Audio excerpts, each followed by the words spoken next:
नमस्कार, लोकसभा टीवी में आपका स्वागत है। मैं हूं इरशाद अली। तो आइए शुरू करते हैं खबरों का सिलसिला, मगर उससे पहले सुर्खियों पर एक नजर।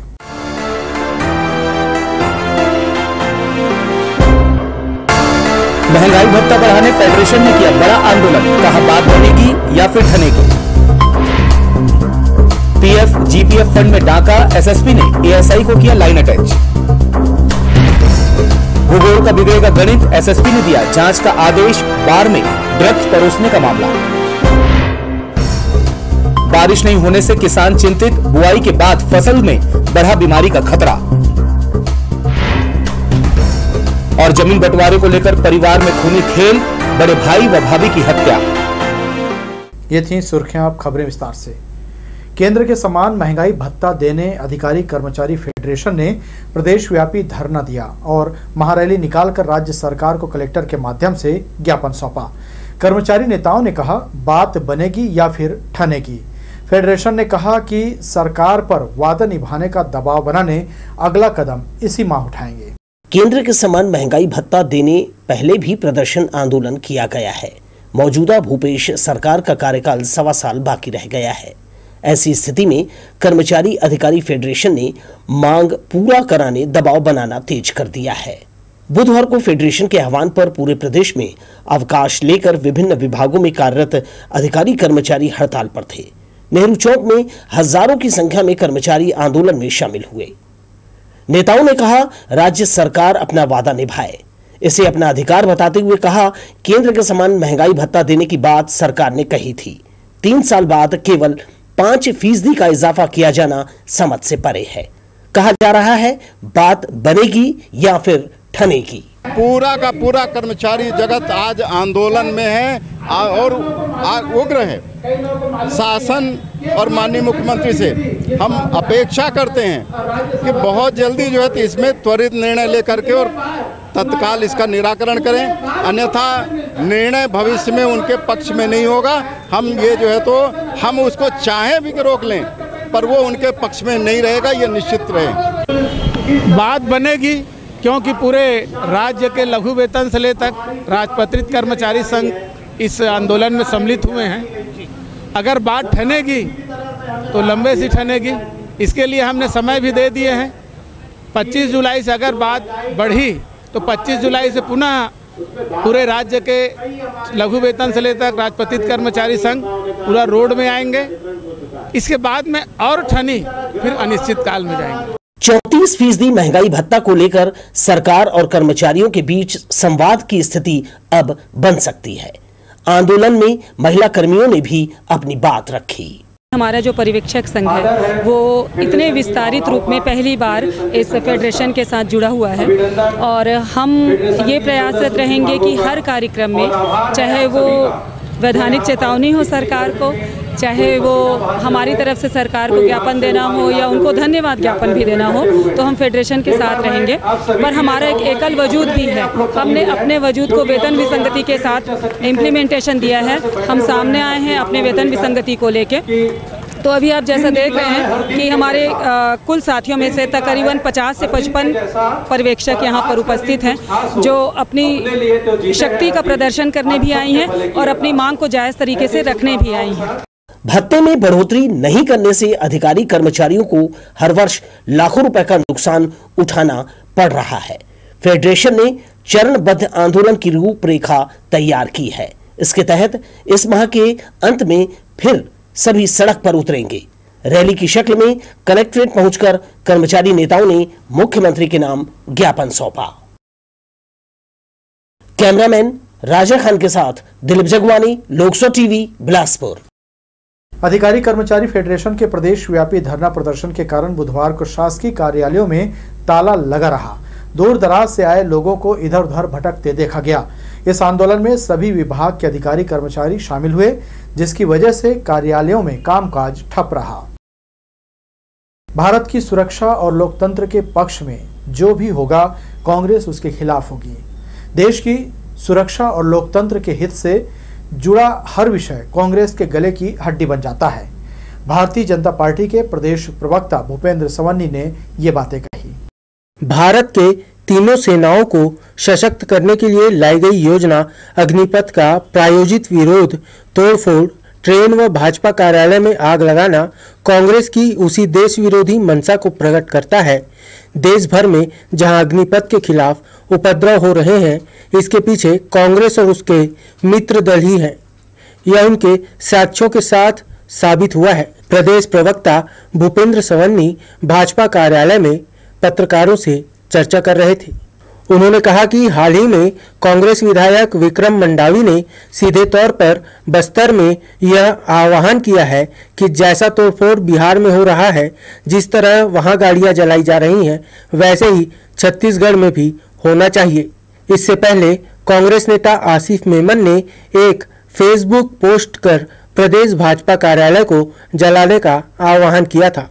अग्निपथ योजना में हमारे युवाओं को पूरी ट्रांसपेरेंसी के साथ इनकी भर्ती होगी और उस चयन प्रक्रिया से पूर्ण होने के बाद जो हमारे युवा हैं 4 साल के बाद 25% लोगों को सेना पर इनको रोजगार के अवसर उपलब्ध होंगे और शेष 75% जो लोग हैं वो रक्षा मंत्रालय है, गृह मंत्रालय है, अर्धसैनिक बल है, राज्य का पुलिस बल है, इन संस्थानों पर भी उनको प्राथमिकता मिलेगी। छत्तीसगढ़ के विधायक विक्रम उसेंडी जी के द्वारा जो बस्तर में यह बयान दिया जाना कि इस प्रकार की घटनाएं छत्तीसगढ़ में भी होनी चाहिए, वह निश्चित ही दुर्भाग्यजनक है और इस पर कांग्रेस के मुखिया को बताना चाहिए क्या कांग्रेस का यह मत है कि नहीं है। प्रदेश प्रवक्ता सवन्नी ने कहा कि एयर स्ट्राइक का सबूत मांगने वाली कांग्रेस के घड़ियाली आंसू को देश के युवा अब बेहतर समझने लगे हैं। इस अभियान को लेकर कांग्रेस का रवैया आपत्तिजनक रहा है। प्रेस कॉन्फ्रेंस के दौरान भारतीय जनता पार्टी के जिला अध्यक्ष सहित वरिष्ठ नेता उपस्थित रहे। लोकसभा टीवी के लिए कैमरामैन जय साहू के साथ नीरज शर्मा, बिलासपुर। निर्माणाधीन बैराज का शहर विधायक शैलेश पांडे ने निरीक्षण किया। जल संसाधन विभाग के अधिकारियों के अलावा पार्षद, एल्डरमैन और पार्टी कार्यकर्ताओं को लेकर विधायक सबसे पहले लोधीपारा पहुंचे। यहां अरपा नदी पर बैराज बनाया जा रहा है। मौजूद अधिकारियों ने उन्हें कार्य की प्रगति के बारे में विस्तार से जानकारी दी। सभी को लेकर विधायक बैराज के दूसरे छोर तक गए। इसके बाद सभी पचरी घाट में चल रहे निर्माण कार्य का जायजा लेने पहुंचे। यहां भी कार्य की प्रगति उन्होंने देखी। ठेका कंपनी पर भरोसा कर शैलेश पांडे ने कहा, समय में नगरवासियों को ये सौगात मिल जाएगी। डायफ्राम का काम हो चुका है, पियर का निर्माण हो चुका है। पियर के बाद अब इसमें गेट और दूसरा जो रोड है 7 मीटर की वो बनना बाकी है। मैं बरसात का समय मुझे उम्मीद है कि जनवरी तक का समय दिया हुआ है ठेकेदार को दोनों बैराज को प्रिपेयर करने का। जनवरी तक का जो टारगेट है उस टारगेट पीरियड में हमारे बैराज जो है वो कंप्लीट हो जाएंगे और लगभग जो कैचमेंट एरिया है इस बैराज का, इसमें 1.2 MCM का लगभग क्षमता का है और जो पचरी घाट का है वो लगभग 2.1 MCM का है। तो लगभग 9 किलोमीटर का जो है वो इसमें पानी का भराव पूरा अरपा में रहेगा। पुलिस अधीक्षक कार्यालय के विभागीय भविष्य निधि शाखा में फर्जीवाड़ा का मामला सामने आया है। मामले में एसएसपी ने एक महिला एएसआई को लाइन अटैच किया है। हेडक्वार्टर डीएसपी को जांच की जिम्मेदारी सौंपी गई है। पुलिस अधीक्षक कार्यालय के पीएफ और जीपीएफ यानी विभागीय भविष्य निधि शाखा में पदस्थ एएसआई एम मधुशाला सुरजाल पर राशि की एंट्री करने में फर्जीवाड़ा करने का आरोप लगा है। मामले में एसएसपी पारुल माथुर ने एएसआई एम को लाइन अटैच कर दिया है और मामले की जांच के आदेश दिए गए हैं। पूरा मामला पीएफ और जीपीएफ पैसा निकालने और उसकी एंट्री से जुड़ा हुआ है।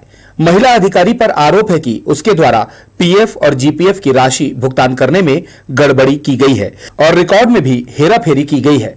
मामले का खुलासा तब हुआ एंट्री बुक में काट-छांट और व्हाइटनर लगा हुआ मिला। मामले की जानकारी जब एसएसपी पारुल माथुर के पास पहुंची, उन्होंने संबंधित एएसआई एम मधुशाला सुरजाल से पूछपरछ की तो जवाब गोलमोल मिला।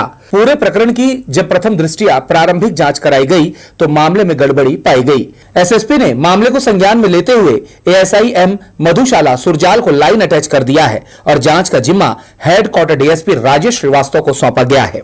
फंड शाखा में जो संबंधित एएसआईएम है उसके द्वारा कुछ अनियमितताएं पाई गई हैं। इस पर डीएसपी हेडक्वार्टर को जांच के लिए निर्देशित किया गया है और साथ ही साथ इस अवधि के लिए संबंधित ASIM को लाइन अटैच किया गया है।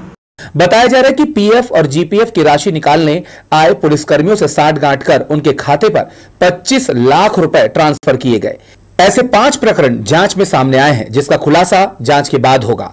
पुलिस अधीक्षक कार्यालय में पूर्व में भी इस तरीके का फर्जीवाड़ा हो चुका है, जिस पर तत्कालीन एसपी प्रशांत अग्रवाल ने FIR दर्ज कराते हुए दोषी पुलिस कर्मचारियों के खिलाफ कार्रवाई की थी। कैमरा पर्सन सुशांत सिंह के साथ आशीष मौर्य, लोकसभा टीवी, बिलासपुर।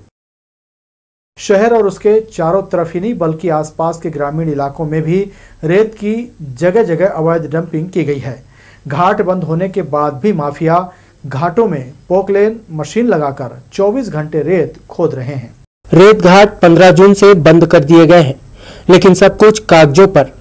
जिले के सभी रेत घाटों में खुलेआम मशीनों से गाड़ियों की लोडिंग की जा रही है। नीरतू रेत घाट में ट्रैक्टरों का पहले की तरह मेला लगा रहा है, यानी मशीन हो या फिर मैनुअल, हर तरीके से रेत का अवैध उत्खनन किया जा रहा है। एक तरह से माफिया प्रशासन और खनिज विभाग के अधिकारियों को चैलेंज कर रहे हैं कि चाहे जो कर लो, जब तक नदी में पानी नहीं आएगा वे रेत का उत्खनन करते रहेंगे। दूसरी तरफ विभाग कह रहा है कि सरकारी रेत में ही रेत सप्लाई होगी। ऐसा नहीं होता है तो कार्रवाई जारी रहेगी।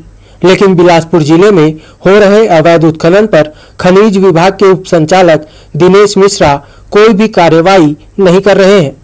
ऐसे में रेत माफियाओं के हौसले बुलंद हैं।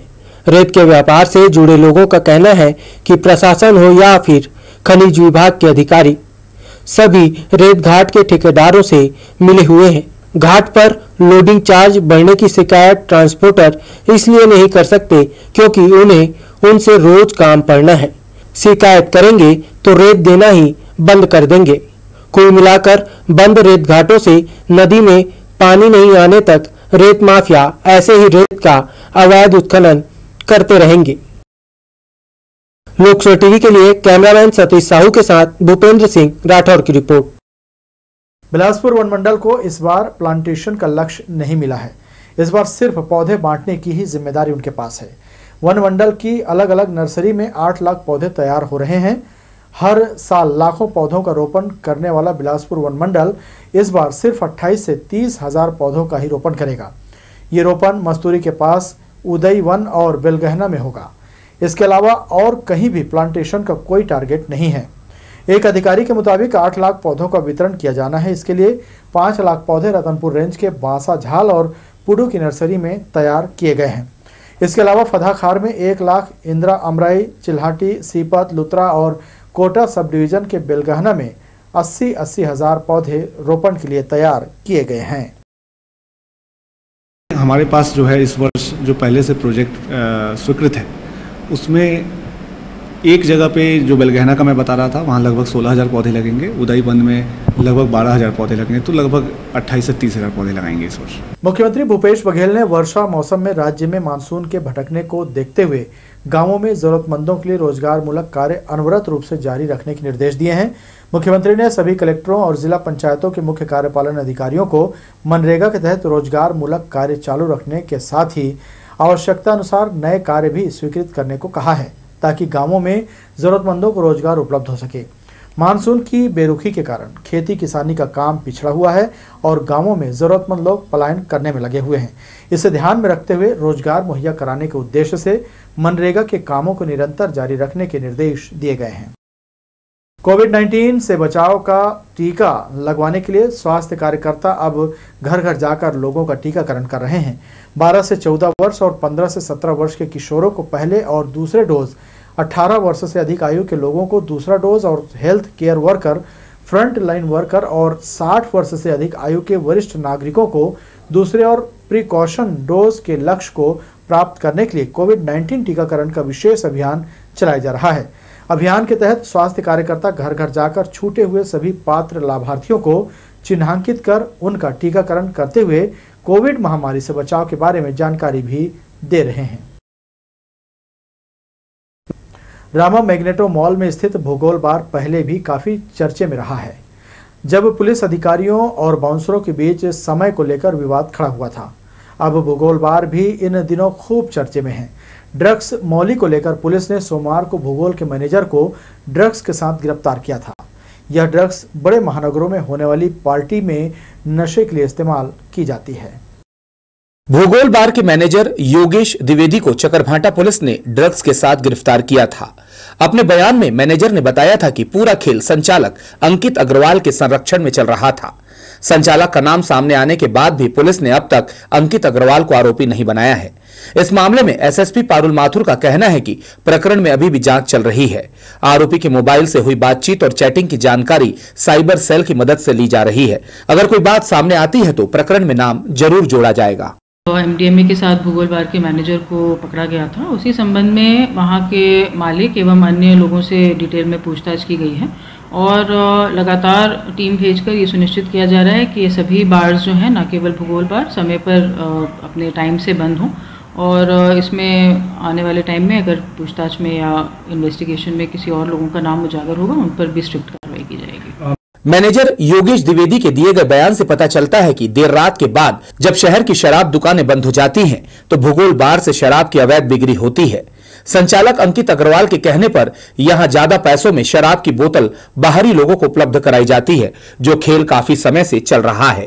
चीज कौन करवाता था? अंकित अग्रवाल और मुन्ना गुप्ता, वही दोनों देते थे सर। मेरे को सिगरेट देते पीने के लिए, 2 पैकेट दारू चाहिए होता था, देते थे 500 रुपये 1000 रुपये टिप देते थे, ये सब करवा लेते। और उनको कितना बेनिफिट होता था, फायदा कितना होता था उनको? वो दोनों जाने सर, उनका कोऑर्डिनेट होता था। ये कहाँ करवाते थे आप, बिछवाते कहाँ थे आप? भूगोल क्लब के वॉशरूम में। अच्छा, कब से कर रहे थे आप ये चीज़, कब से वो लोग करवा रहे थे? 17-18 मई से शुरुआत हुई सर, 18 मई के बाद। उसके बाद से कंटिन्यू चल? उसके बाद की कंटिन्यू, बीच में बंद किए, पता चल गया था अंकित अग्रवाल तो मतलब ज़्यादा फेमस होना, बंद किया था, फिर इसके बाद चालू कराया था 500 रुपये देकर। इधर भूगोल बार के संचालक अंकित अग्रवाल को मामले में आरोपी बनाने और बार का लाइसेंस निरस्त करने की मांग को लेकर एनएसयूआई ने अतिरिक्त पुलिस अधीक्षक उमेश कश्यप से मिलकर उन्हें शिकायती ज्ञापन सौंपा। प्रदेश सचिव सोहेल खलीक ने कहा कि जब मैनेजर योगेश द्विवेदी ने भूगोल बार के संचालक अंकित अग्रवाल का नाम पुलिस और मीडिया के सामने लिया है, तो पुलिस उसे आरोपी क्यों नहीं बना रही है। उसका मुख्य आरोपी अंकित अग्रवाल जो वहाँ उस दिन उपस्थित था, उसके ऊपर कोई कार्रवाई नहीं हुई है। ऐसे हम एडिशनल एसपी को साहब को ज्ञापन देकर ये मांग की है कि अंकित अग्रवाल जैसे लोगों के ऊपर कार्रवाई होनी चाहिए, उसे बचाओ कि कहीं पर भी कोई स्थिति नहीं बननी चाहिए, नहीं तो एनएसयूआई उग्र आंदोलन करेगी। और आज भी भूगोल में हेलोविन पार्टी है भूगोल में, और कोई अप्रिय घटना मत हो बोल के इसलिए एनएसयूआई और बिलासपुर का माहौल सुरक्षित रहे, इसलिए आज बिलासपुर एनएसयूआई एडिशनल एसपी को ज्ञापन देकर पूरे घटनाक्रम के बाद एसएसपी पारुल माथुर ने सिविल लाइन थाना प्रभारी परिवेश तिवारी को निर्देश दिया है कि भूगोल बार के संचालन के समय पर निगाह रखें। अगर समय पर बार नहीं बंद होता है तो तत्काल कड़ी कार्रवाई करने कहा गया है। यहां तक कि यह भी कहा गया है कि अगर समय का ध्यान नहीं रखा जा रहा है तो लाइसेंस निरस्तीकरण की भी कार्रवाई की जाए। कैमरा पर्सन सुशांत सिंह के साथ आशीष मौर्य, लोकसभा टीवी, बिलासपुर। सरपंच संघ ने जनपद सीईओ द्वारा सरपंच सचिव के संयुक्त बैंक खाते पर लगाया बैन हटाने की मांग की है। संघ का आरोप है कि इससे गांव का विकास कार्य बाधित हो रहा है। सरपंच संघ के प्रदेश अध्यक्ष के नेतृत्व में सदस्य बड़ी संख्या में कलेक्ट्रेट कार्यालय पहुंचे, जहां उन्होंने ज्ञापन सौंपकर मस्तूरी जनपद सीईओ के कदम को गलत करार देते हुए बैन किए बैंक खाते को फिर से बहाल करने की मांग की। बताया जा रहा है कि सरकारी रुपयों में हेराफेरी और गड़बड़ी की शिकायत मिलने पर मस्तूरी जनपद के सभी सरपंच सचिव के संयुक्त खाते से आहरण कर सीईओ ने रोक लगा दी है। हमारा बहुत सारा मांग है सरपंच, जो जायज मांग है, जिनको बिना कहे पूरा करना चाहिए सरकार को, क्योंकि सरकार में 3 ही लोग होते हैं, एक सांसद होता है, विधायक होता है और दूसरा होता है सरपंच। सरपंच वो व्यक्ति होता है जो सरकार के हर अच्छे कार्यों का उसको अमली जामा पहनाता है। अब उन्हीं सरपंचों को ये बड़े बड़े अधिकारी रात दिन दफ्तर का चक्कर कटवाते हैं, कभी हमारे बैंक खातों को बैन लगा के रखते हैं, तो ये सब भर्राशाही हमारा कोई भी जनप्रतिनिधि बर्दाश्त नहीं करेगा। प्रदेश कांग्रेस कमेटी के अध्यक्ष मोहन मरकाम के कार्यकाल के 3 साल पूरा होने पर जिला कांग्रेस कमेटी और सभी शहरी ब्लॉक अध्यक्षों ने जिला हॉस्पिटल में फल वितरण किया। शहर अध्यक्ष विजय पांडे ने कहा, मोहन मरकाम के अध्यक्ष बनने से कांग्रेस पार्टी को मजबूती मिली है। लगातार धरना प्रदर्शन कर रहे केंद्र की मोदी सरकार के जन विरोधी योजनाओं को जनता के बीच संप्रेषित करने में सफल रहे हैं। वहीं छत्तीसगढ़ कांग्रेस में भी संगठनात्मक मजबूती के लिए बूथ, सेक्टर, जोन कमेटियों का गठन, लगातार संभाग, शहर, जिला और जोन स्तर बैठकों का आयोजन हो रहा है। छत्तीसगढ़ सरकार की लोक कल्याणकारी योजनाओं को कार्यकर्ताओं के माध्यम से जनता तक पहुंचाने में सफल रहे हैं। फल वितरण करने शहर अध्यक्ष विजय पांडे, योग आयोग सदस्य रविंद्र सिंह, जफर अली, राकेश शर्मा, ऋषि पांडे, ब्लॉक अध्यक्ष जावेद मेमन, अरविंद शुक्ला, विनोद साहू, मोती ठारवानी, चंद्रहास केशरवानी, अर्जुन सिंह, सुभाष ठाकुर और काशी रात्रे पहुंचे थे। कार्यक्रम में civil surgeon doctor Anil Gupta का विशेष सहयोग रहा। आज ही के दिन हमारे बहुत ही सम्माननीय नेता प्रदेश अध्यक्ष मोहन मरकाम जी की नियुक्ति हुई थी प्रदेश कांग्रेस अध्यक्ष के रूप में, और उनके नेतृत्व में पहला अवसर है पूरे प्रदेश में आपका जन अभियान पद यात्रा निकाली गई थी, जिसमें एक एक गांव के पंचायतों में, गलियों में, शहर में, हमारे सरकंडा से लेकर के लिंगियाडी चौक तक के, तो ऐतिहासिक पद यात्रा ने उनकी छवि को एक जन नायक के रूप में उभारा। और उन्होंने जो बूथ कांग्रेस और किसी भी पार्टी के लिए जो बूथ कमेटियां होती है वो बहुत ही महत्व रखती है चुनाव के दृष्टिकोण से। जब से रेलवे ने ट्रेनों का परिचालन रद्द किया है, तब से बिलासपुर रेलवे स्टेशन की साफ सफाई की व्यवस्था चरमरा गई है। स्टेशन के प्लेटफॉर्म नंबर 1 पर पत्थर लगाने का काम किया जा रहा है, जिसके कारण यहां गंदगी पसरी हुई है। यही नहीं, अलग अलग जगह पर टाइल्स की सफाई भी की जा रही, जिससे प्लेटफॉर्म पर गंदा पानी बह रहा है। मगर स्टेशन पर मौजूद सफाई कर्मचारी साफ सफाई को लेकर लापरवाही बरत रहे हैं। इस ओर रेलवे के अधिकारियों को ध्यान देने की जरूरत है। बढ़ेंगे आगे के समाचारों में, मगर उससे पहले सुर्खियों पर एक नजर।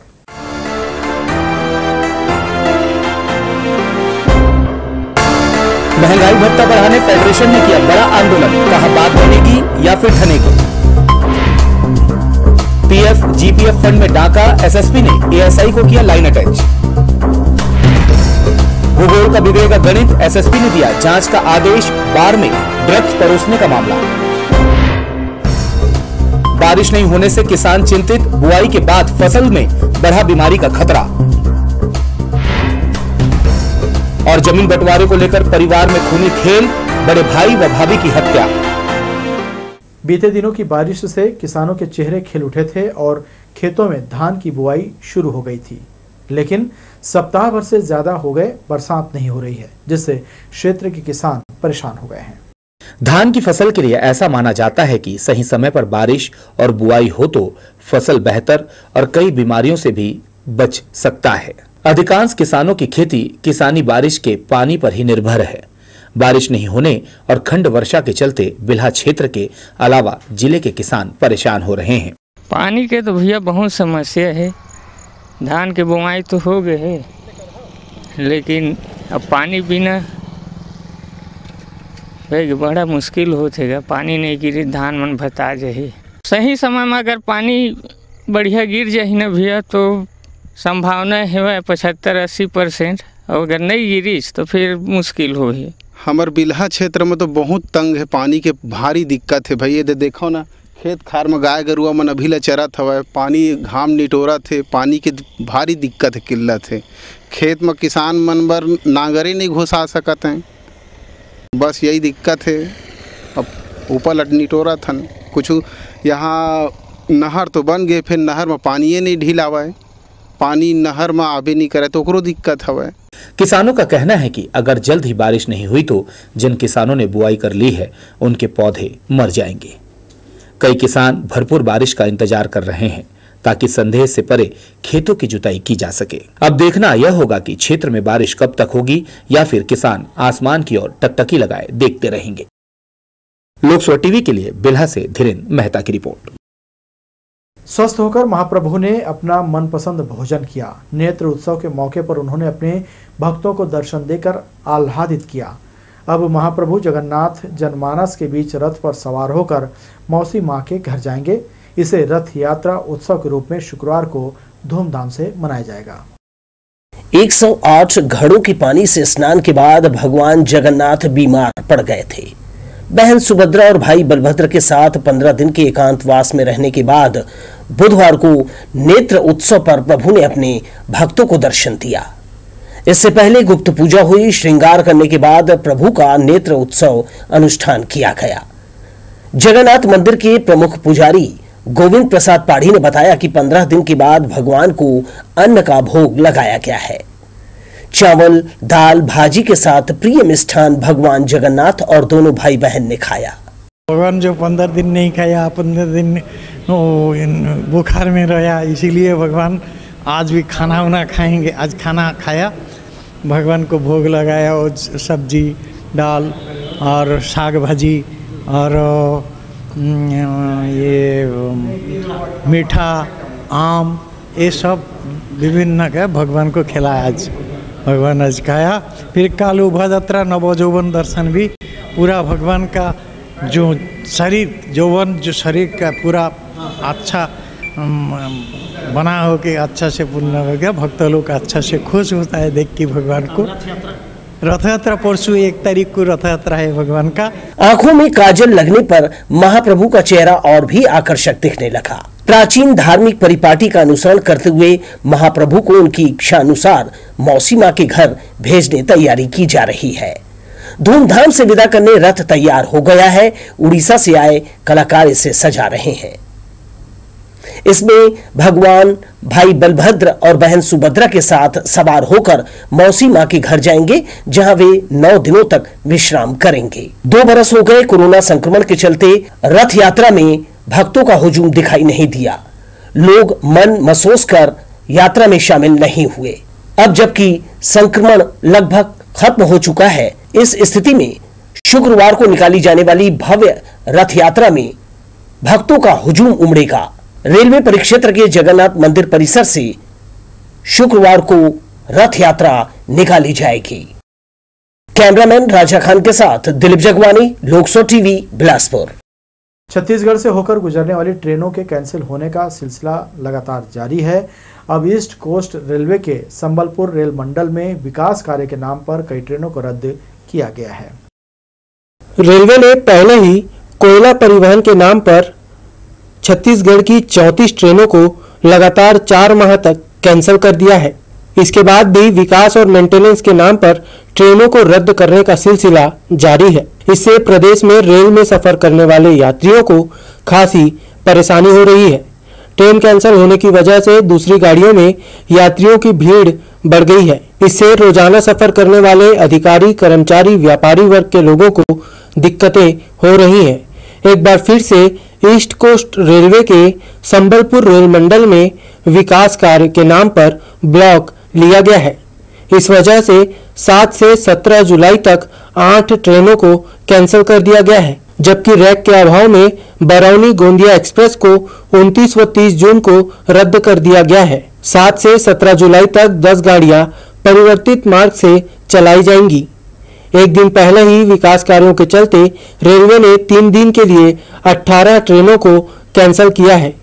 Raipur Visakhapatnam Raipur special express, Tirupati Bilaspur express, Bilaspur Tirupati express, Puri Durg Puri express, Titlagarh Bilaspur Titlagarh special express रद्द रहेंगी। वहीं कई ट्रेनों को परिवर्तित मार्ग से भी चलाया जाएगा। लोकसो टीवी के लिए कैमरामैन सतीश साहू के साथ भूपेंद्र सिंह राठौर की रिपोर्ट। महाप्रभु श्री जगन्नाथ की पवित्र रथ यात्रा का प्रारंभ 1 जुलाई से होने जा रहा है। विश्व प्रसिद्ध इस यात्रा में शामिल होने के लिए दुनिया के कोने कोने से लोग पहुंचते हैं। यात्रा की तैयारी जोर शोर से की जा रही है। श्रद्धालुओं की भारी भीड़ को ध्यान में रखते हुए रेलवे ने भी कमर कस ली है, लेकिन बिलासपुर जोन में ट्रेनों की संख्या कम होने के कारण श्रद्धालुओं को दिक्कतों का सामना करना पड़ रहा है। जो ट्रेनें पुरी जा रही हैं उसमें यात्रियों को लंबी वेटिंग लिस्ट मिल रही है, जिससे वे खासे परेशान हैं। हम आपको बता दें कि कोरोना के 2 साल बाद भक्तों को भव्य उत्सव में भाग लेने की अनुमति मिली है। कोरोना के कहर के कारण पिछले 2 सालों से इसमें शामिल होने पर प्रतिबंध लगा दिया गया था। सिविल लाइन क्षेत्र में दोहरे हत्याकांड की घटना सामने आई है, जिसमें जमीन बंटवारे को लेकर हुआ विवाद इतना बढ़ा कि छोटे भाई ने अपने ही बड़े भाई और भाभी की नृशंस हत्या कर दी। पुलिस ने मामले में दंपति सहित उनके दोनों नाबालिग पुत्रियों को भी आरोपी बनाया है। मंगलवार शाम जराभाटा में पुश्तैनी जमीन को लेकर दो भाइयों के परिवार के बीच खूनी संघर्ष हो गया। छोटे भाई के परिवार ने बड़े भाई, उसकी पत्नी व दो बच्चों पर कुल्हाड़ी, फरसा, रॉड, लाठी से जानलेवा हमला कर दिया। हमले में बड़े भाई और उसकी पत्नी की मौके पर ही मौत हो गई, वहीं दो बच्चे घायल हो गए। बड़े भाई दीपक गढ़ेवाल और पत्नी पुष्पा गढ़ेवाल की हत्या के बाद पुलिस ने आरोपी ओम प्रकाश गढ़ेवाल और उसकी पत्नी संगीता गढ़ेवाल सहित दोनों नाबालिग बेटियों को गिरफ्तार कर लिया है। सिविल लाइन पुलिस तत्काल मौके पर पहुंची, जिसमें प्रारंभिक पूछताछ में दोनों भाइयों के बीच जमीन को लेकर आपसी विवाद होना पाया गया और उसी बात को लेकर के आज विवाद हुआ था, जिसमें आपस में लड़ाई झगड़ा मारपीट हुआ और इसी दौरान किसी धारदार हथियार से जो है छोटे भाई ने बड़े भाई और उसकी पत्नी की हत्या कर दी। इस पर पुलिस ने मर्ग कायम कर लिया है और इसमें घटना में शामिल सभी लोगों को हिरासत में ले लिया है और मृतक के बच्चों को हॉस्पिटल में एडमिट कराया गया है और सभी के बयान दर्ज किए जा रहे हैं। घटनास्थल में मौजूद जो प्रत्यक्षदर्शी गवाह थे उनके भी बयान लिए जा रहे हैं। थाना प्रभारी परिवेश तिवारी ने बताया कि हमलावर परिवार हत्या करने की नीयत से हथियारों से लैस होकर आया था। इसके द्वारा विवाद करते हुए अपने ही बड़े भाई व भाभी पर हथियारों से ताबड़तोड़ हमला कर दिया। जमीन विवाद को लेकर हुए खूनी संघर्ष में एक परिवार मौत की नींद सो गया तो दूसरा परिवार सलाखों के पीछे है। कैमरा पर्सन सुशांत सिंह, सतीश साहू के साथ आशीष मौर्य, लोकसभा टीवी, बिलासपुर। सरकंडा क्षेत्र के प्रभात चौक चिंगराजपारा के पास अवैध रूप से गांजा बेच रहे युवक को पुलिस ने गिरफ्तार किया है। आरोपी बाला सिंह से लगभग 3 किलो गांजा जब्त किया गया है। पुलिस ने बताया कि आरोपी अपने वाहन में बेचने ग्राहक की तलाश कर रहा था, जिसे मुखबिर की सूचना पर उसे धर दबोचा गया। आरोपी के खिलाफ NDPS एक्ट के तहत मामला दर्ज कर जांच की जा रही है। सोशल मीडिया से हुई जान पहचान के बाद शहर पहुंची युवती से छेड़खानी का मामला सामने आया है। कोरबा निवासी ओम प्रकाश लसाहे युवती से मिलने शहर आया था। पीड़िता का आरोप है कि आरोपी ओम प्रकाश ने उसके साथ छेड़खानी की है। पुलिस ने आरोपी को कोरबा से गिरफ्तार कर उसके खिलाफ धारा 354 के तहत कार्रवाई की है। एक जो 20 वर्षीय युवती हैं, थाना सिविल लाइन में आके रिपोर्ट दर्ज कराई थी कि एक ओम प्रकाश लसाहे करके जो आरोपी है, उनके द्वारा इंस्टाग्राम में उनके बीच की जो कुछ आपत्तिजनक वीडियो जो है वो डालने की धमकी देकर उनके साथ छेड़खानी की गई है, जिस पर 354 भारतीय दंड संहिता के तहत अपराध पंजीबद्ध कर लिया गया है और विवेचना के तहत कोरबा से उस आरोपी को बरामद भी कर लिया गया है। उसके खिलाफ लीगल एक्शन किया जा रहा है। भारतीय जनता पार्टी के बिलासपुर जिला कार्यालय में बुधवार को मीसा बंदियों का सम्मान किया गया। इस कार्यक्रम में 1975 में लगाई गई आपातकाल और उस काल के दौर से आज तक की युवाओं को अवगत कराना बेहद जरूरी माना गया। इसीलिए मीसा बंदी उस दौर में किन परिस्थितियों से गुजरे, कैसे आपातकाल का सामना किया, इस पर यहाँ चर्चा की गई। 18 मीसा बंदियों को शॉल श्रीफल देकर सम्मानित किया गया। इस मौके पर भाजयुमो के कार्यकर्ता और पदाधिकारी भी मौजूद रहे।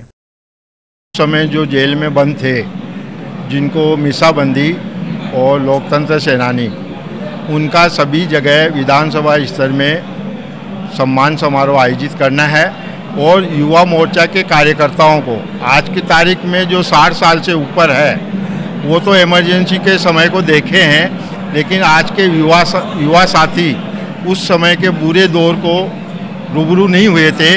तो मीसा बंदियों से उनके संस्मरण सुनाना, उस समय जो जातियाँ हुई उनसे अवगत कराना और आपातकाल कैसे बुरा वक्त था, लोकतंत्र के इतिहास में एक काला अध्याय था, उसके बारे में ज़्यादा जानकारी देने के लिए कार्यक्रम आयोजित किए गए। मानसून की दगाबाजी के चलते जिले में बारिश थम सी गई है। बादलों की लुका छिपी पिछले 3 दिनों से जारी है, जिसके कारण उमस भरी गर्मी से लोग बेचैन हैं। अधिकतम तापमान भी 34 से 35 डिग्री तक फिर से जा पहुंचा है। मौसम विभाग की माने तो जल्द आने वाले दिनों में अच्छी बारिश होने की संभावना है। तो ये थी हमारी लोकसभा टीवी की तमाम खबरें। अगले बुलेटिन में आपसे फिर होगी मुलाकात। तब तक के लिए इरशाद को दीजिए इजाजत। नमस्कार।